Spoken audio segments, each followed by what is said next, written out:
Poster ਜਿਹੜੇ ਤੁਸੀਂ ਆਪ ਬਣਾਉਂਦੇ ਹੋ ਜਾਂ ਲੋਕ ਵੀ ਆ ਕੇ ਤੁਹਾਡੇ ਨਾਲ ਤੁਹਾਡੇ ਕੋਲ ਮੈਂ ਦੇਖ ਰਿਹਾ ਇੱਥੇ ਕਲਰਸ ਵੀ ਪਏ ਨੇ ਇਹ ਪੈਨਸਲ ਪਈਆਂ ਚਾਰਟ ਪੇਪਰ ਪਏ ਨੇ ਤੇ ਸਾਰਾ ਸਮਾਨ ਪਿੱਛੇ ਰੱਖਿਆ ਹੋਇਆ ਇਹ ਚਾਰਟ ਪੇਪਰ ਦੇ ਨਾਲ ਲੋਕ ਬੈਠ ਕੇ ਬਣਾਉਂਦੇ ਨੇ ਇਹ ਕਲਰਸ ਦੀਆਂ ਜਿਹੜੀਆਂ ਡੱਬੀਆਂ ਨੇ ਇੱਥੇ ਪਈਆਂ ਪੈਨਸਲਾਂ ਪਈਆਂ ਨੇ ਸਮਾਨ ਲੋਕ ਵਰਤ ਵੀ ਰਹੇ ਨੇ ਇੱਥੇ ਤਾਂ सारे लोग आप बनाते हैं या तुसी आप सारे बना के लाए? नहीं हम सारे हमने नहीं बनाया। अभी इसमें देखिए जो एक पोस्टर है जो ये किसान बना हुआ है दिखा सकते हो सानू दिखा दो ये जो ये है ये उन्होंने अपना नाम भी लिखा है मुझे नहीं पता क्या नाम है लेकिन ये दैनिक मतलब जर्नलिस्ट हैं दैनिक ट्रिब्यून में है शायद वो आए थे उन्होंने ये बनाया है। इसके अलावा ये जो है ये पंजाबी में जो एक पोस्टर है ये भी यहाँ पर आके बना कर गए हैं। इसमें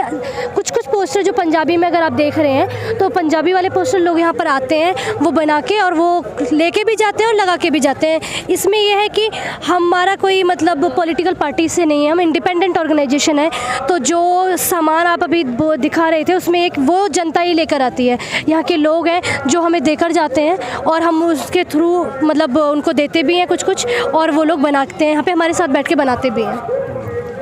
ਤੇ ਜੇ ਤੁਸੀਂ ਦੱਸ ਰਹੇ ਹੋ ਕਿ ਕੋਈ ਟ੍ਰਿਬਿਊਨ ਤੋਂ ਆਏ ਸੀ ਤੇ ਉਹਨਾਂ ਨੇ ਇਹ ਪੋਸਟਰ ਤੁਹਾਡਾ ਬਣਾ ਕੇ ਗਿਆ ਲਾਇਆ ਹੋਇਆ ਇਦਾਂ ਵੀ ਕੋਈ ਹੋਰ ਵੀ ਖਾਸ ਇਨਸਾਨ ਇੱਥੇ ਆਇਆ ਸੀਗਾ ਜਾਂ ਕੋਈ ਖਾਸ ਬੰਦਾ ਕਿਸੇ ਅਦਾਰੇ ਨਾਲ ਸੰਬੰਧਿਤ ਰੱਖਦਾ ਹੋਇਆ जिन्हें बनाए ने क्योंकि नाम सारे ते नहीं लिखे हुए एक दो ते लिखे हुए ने। एक्चुअली एक और पोस्टर था शायद वो कोई ले गया है वो भी राइटर है और नाम तो मुझे भी नहीं पता पंजाब से हैं वो और कल वो लिख कर गए थे यहाँ पे बहुत अच्छा कोटेशन था वो इस वक्त अभी नहीं है। तो कई लोग ऐसे हैं जो आए हैं और लगातार मतलब वो लेकर भी जाते हैं अपने साथ में आगे स्टेज पे भी खड़े होते हैं जाके और ये भी है कि हाँ कई बार हमारे लिए परेशानी ये हो जाती है कि हम लोग कम हैं तो बहुत ज़्यादा लोग आ जाते हैं तो इसलिए हम लोग बोलते हैं कि आप मिलके बनाओ साथ में मिलके बना सकते हैं हम ये। और इसके अलावा एक चीज़ जोड़ूंगी कि इसमें जो बेहतरीन पोस्टर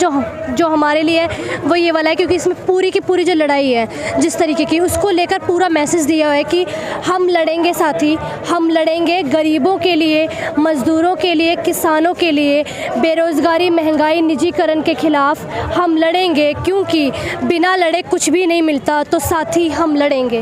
इस पोस्टर में पूरा का पूरा जो पूरा दे रखा है कि किस तरीके से जो लड़ाई है वो सारी लड़ाई है वो गरीब मजदूर किसान बेरोज़गारी महंगाई निजीकरण जिस तरीके से है वो पूरा का पूरा जो हमला है पूरी जनता के ऊपर है वो सिर्फ किसानों की बात नहीं है। अगर हम स्टूडेंट्स भी यहाँ पर हैं तो हम जानते हैं कि नेशनल एजुकेशन पॉलिसी जो लाई गई है वो किस तरीके से छात्रों को शिक्षा से दूर करने के लिए बनाई गई है। उसी तरीके से महिलाओं के ऊपर जो लगातार यौन हिंसाएं बढ़ रही हैं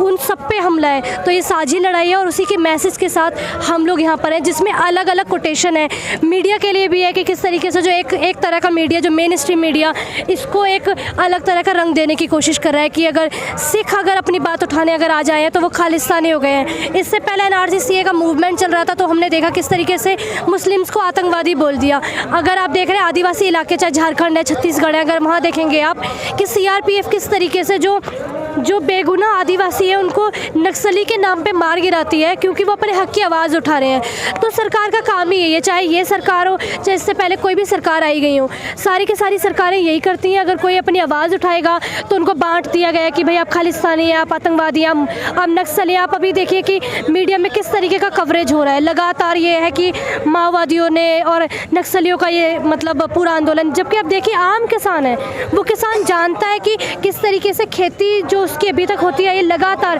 फर्टिलाइज़र्स हैं चाहे आप देखिए पेट्रोल डीजल वगैरह उनके दाम बढ़ रहे हैं लेकिन लगातार उनकी आमदनी में क्यों कोई बढ़ोतरी नहीं हो रही है। लगातार उनकी जो ज़मीन है वो ख़राब हो रही है। हरित क्रांति को जो नाम दिया जाता है पंजाब में किस तरीके से उसने पूरी की पूरी ज़मीनों को बर्बाद किया है खेती किसानी को बर्बाद कर दिया है। उसी तरीके से आप देखेंगे कि जो किसान आए वो आम किसान भी जानता है कि स्वामीनाथन रिपोर्ट जो है वो लागू करिए आप वो लागू करिए कि उससे आमदनी बढ़े। इसमें हम लोग पढ़ रहे थे एक कि बोलना चाहिए कि पी साईनाथ जो लगातार इकोनॉमिस्ट और वो लिखते रहते हैं किसानों के ऊपर जानकार हैं उन्होंने एक डाटा दिया कि यूपी की तरफ सोयाबीन की जो खेती हुई है उस खेती में क्या हुआ है कि लोगों से प्रीमियम इंश्योरेंस करवाएगा अपनी फसलों की जो फसल बीमा योजना आ रही है लेकिन उसमें जियो के साथ ये रिलायंस के साथ में एक और कंपनी है जो इंश्योरेंस कंपनी है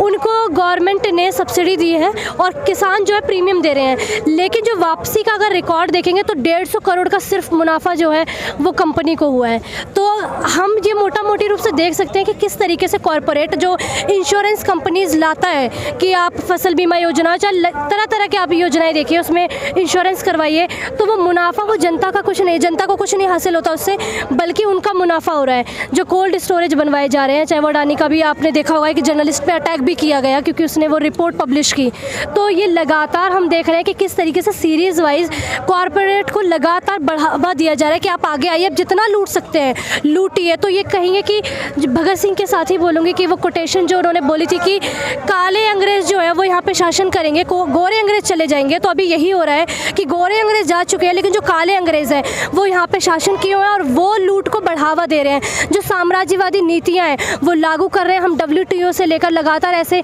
जो WTO हम देख रहे हैं, WTO जैसे जो संस्थान है किस तरीके से लोन के नाम पर लगातार जो गरीब देश हैं, जो अंडर डेवलप्ड कंट्री हैं, उनको कैसे लूट रहे हैं। और हम इसमें बोलना चाहेंगे कि आप देखिए, अभी स्टूडेंट हूँ तो नेशनल एजुकेशन पॉलिसी पे थोड़ा सा मतलब डिस्क्राइब करेंगे कि लोन की बात की जा रही है कि ऑटोनॉमी दे दी जाएगी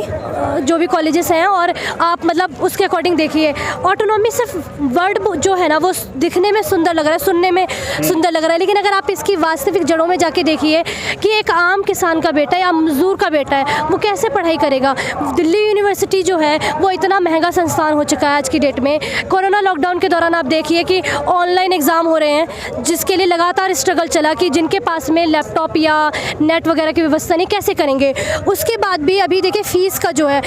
कायदे से तो फ़ीस माफ़ होनी चाहिए कि जब यूनिवर्सिटीज़ खोल ही नहीं रहे आप, कोरोना के नाम पर जो आपने भय फैला रखा है, आप यूनिवर्सिटीज़ नहीं खोल रहे हैं लेकिन आप फ़ीस बराबर लिए जा रहे हैं। तो इससे हम समझ सकते हैं कि किस तरीके से हर एक चीज़ का निजीकरण हो रहा है, और उसका जो हमला है वो सिर्फ किसानों का नहीं है कि हम बोल दें कि हम अभी जो नेशनल एजुकेशन पॉलिसी वो सिर्फ हमारे लिए है, वो सबके ऊपर है लगातार। अगर हम बिल्कुल अगर हम पढ़ नहीं रहे, PhD में देखिए आप कि PhD जो करने जा रहे हैं ऐसे ऐसे वो डिसाइड करने वाले हैं कि आप इन टॉपिक्स पे PhD करिए, वो बताएंगे वो जो नाम अभी आया गाय गोबर के ऊपर आप PhD करिए। तो मतलब क्या रह जाएगा जो भारत है, जिस तरीके से उसका एक क्रांतिकारी जो विरासत रही है, लोग भगत सिंह के ऊपर है या फिर और भी जो पाश रहे हैं जो पंजाब से हैं, इन सब के ऊपर अगर PhD करने की बात है, आप देखिए चैप्टर हटाए जा रहे हैं इनके, सारी चीज़ों पे हमला है। और उसी को लेकर हम लोग यहाँ पर हैं कि किसान जो है वो आम किसान है। यहाँ पे हम बोलना चाहेंगे कि आम किसान है लेकिन वो अपने हकों को जानता है, और अगर हकों को जानना पॉलिटिक्स है तो सही पॉलिटिक्स तो हम कर रहे हैं ना। हमने वोट देकर आपको संसद में पहुँचाया है, और अगर आप हमारी आवाज़ नहीं सुन रहे हैं तो हम आपको कुर्सी से नीचे खींच भी सकते हैं। फिर ਵਿੱਚ ਇਹ ਵੀ ਕਹਿ ਦਿੱਤਾ ਗਿਆ ਕਿ ਕਿਸਾਨ ਨੂੰ ਸ਼ਾਇਦ ਆਪਣੇ ਹੱਕਾਂ ਦਾ ਪਤਾ ਨਹੀਂ, ਉਹ ਅਨਪੜ੍ਹ ਹੈ, ਉਹ ਪੜ੍ਹਿਆ ਲਿਖਿਆ ਨਹੀਂਗਾ, ਪਰ ਕਾਫੀ ਸਾਰੇ ਨੌਜਵਾਨ ਇੱਥੇ ਦੇਖੇ ਹੈ ਜਿਨ੍ਹਾਂ ਨੇ PhD ਕਰ ਰੱਖੀਆਂ ਹੋਈਆਂ, MSc ਕਰ ਰੱਖੀ ਹੈ, ਐਗਰੀਕਲਚਰ ਦੇ ਵਿੱਚ ਕਰ ਰੱਖੀਆਂ। ਤਾਂ ਸਰਕਾਰ ਨੂੰ ਕੀ ਕਹਿਣਾ ਚਾਹੋਗੇ ਇੱਥੇ ਆ ਕੇ ਦੇਖੇ ਕਿ ਪੜ੍ਹੇ ਲਿਖੇ ਦੀ ਕੀ ਵੈਲਿਊ ਪੈਂਦੀ ਹੈ ਜੀ? जी बिल्कुल, देखिए एक आप सोसाइटी में देखिए एक सिनेरियो है ना कि मतलब जो पढ़ा लिखा नहीं है तो वो मतलब उसको बोला जाता है ना ऐसे कि तुम मजदूरी करोगे या किसानी करोगे, तो वो जो सिनेरियो बना हुआ है उसी सिनेरियो से ये लोग देख रहे हैं। मतलब इन्हें धरातल पे आके कुछ नहीं देखना है कि किस तरीके से लोग लड़ रहे हैं, क्या उनकी पॉलिटिक्स है, वो किस बात का मैसेज देना चाहते हैं। यहाँ पे बहुत सारे लोगों से हमने भी बात की है, PhD करने वाले लोग हैं, अंडर ग्रेजुएट हैं, पोस्ट ग्रेजुएट हैं, लगातार यहाँ पर आ रहे हैं। और खेती किसानी करना कोई ये मुद्दा नहीं है कि आप गंवार है तो आप तभी खेती किसानी कर सकते हैं। पहले के जो लोग थे वो पढ़ नहीं पाए या कोई भी जो उनको मौका नहीं मिला, लेकिन अभी जो उनके बच्चे हैं वो आगे पढ़ भी रहे हैं और किसानी भी कर रहे हैं। तो बिल्कुल उनसे ये बोलना चाहेंगे कि वो बच्चा इंग्लिश भी बोल सकता है, वो उर्दू भी बोल सकता है, वो कोई भी भाषा बोल सकता है, वो पढ़ाई कर रहा है तो इसका मतलब ये नहीं है कि वो खेती किसानी जानता नहीं है। ज़मीन से जो मैं एक स्टूडेंट हूँ, मुझे भी बहुत सारी चीज़ें नहीं पता है क्योंकि हम मतलब मैं यहाँ पे बेसिकली नोएडा में रह रही हूँ अभी बहुत टाइम से, नहीं पता। लेकिन अभी जब ये आंदोलन शुरू हुआ है